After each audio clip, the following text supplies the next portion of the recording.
Here at the Wood Buffalo Food Bank, there is enough food to eat, but not what someone who is looking for a handout needs to stay healthy. Ariana Johnson, executive director of the food bank, heard about the Hamper challenge and decided to test it here in Fort McMurray. I was just kind of trying to come up with ideas around how to educate the population about the need for food banks and the importance of, thoughtful giving and being conscious of the types of foods you're purchasing to give the food bank, and trying to tie the media into that. And so I started doing some research and, found somewhere else who had done it for like a week, and I'm all about, extremes. So I said, heck no, let's do it for 30 days. I'm doing this because I wanted to see exactly what it was like to live off the kind of provisions that were given here at the Wood Buffalo Food Bank. I wanted to see if I could do it, what the challenge would be, and I guess to see kind of how blessed I am to have the food and the ability to buy food myself.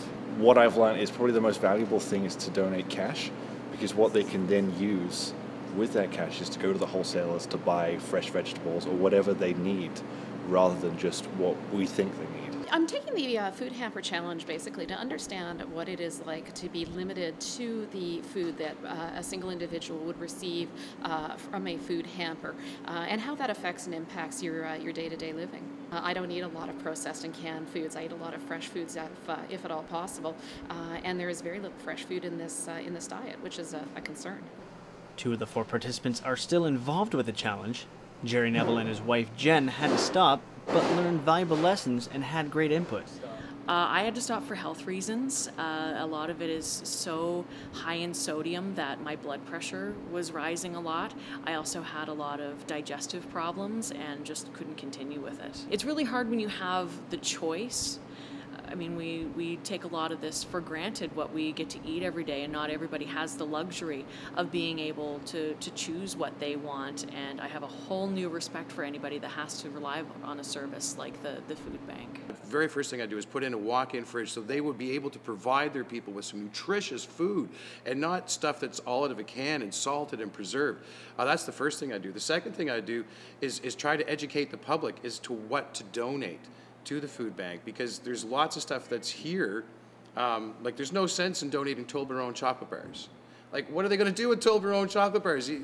Like, here you go, you're hungry, have a chocolate bar. No, it's like that's not what they're looking for. They need some food, some really good food, some meat, some vegetables, and good stuff. Like, I would try to be able to do that. And we've got to appeal to the governments and people to donate more to the food bank on a provincial and a federal level, so they can access, so they can have the infrastructure, so they can go and ask for fresh food donations. So they don't have to worry about getting donations for a fridge and then filling the fridge. The fridge should be there for them already.